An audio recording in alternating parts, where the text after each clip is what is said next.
In this video of CSS, we will talk about layers. Layers, as the name says, will provide you some number of layers one over another.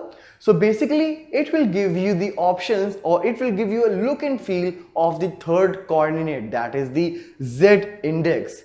Like for now, we have two coordinates, that is horizontal is x-axis, vertical is y, and this one using the layers options, you will get the Z index as well. That will give you a look and feel of one div over another div and so on. So let's see a practical implementation where we are going to implement the layers in CSS. So as far as layers are concerned, here I have placed three different divs which will be behaving as a layer, and let's see what all attributes are there.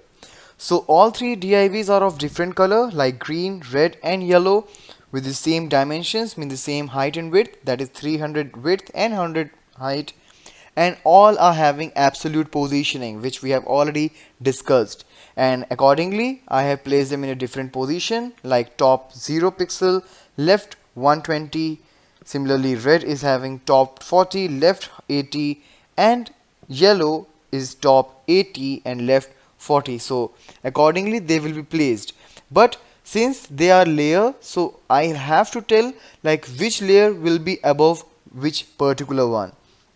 So that particular thing will be told by the last attribute out here, that is the Z index, and it will actually tell you the sequence. That means Z index one means first of all it will be yellow, then above yellow I will put red because its index is 2, and above red I will put green because its index is 3. So 3 will be at the top, red will be after green, and yellow is at the bottom. So let's save it, and here you can see the output. Alright, so green is at the top, red and then yellow. If you will make some changes in the sequence, let's say I want to put red at the top, so I will make it 3 and I will make green as 2.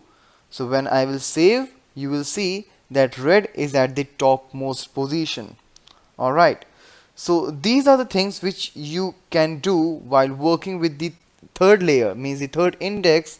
So these are the things which you can do while working with the third axis, that is the Z axis, while working with layers in CSS.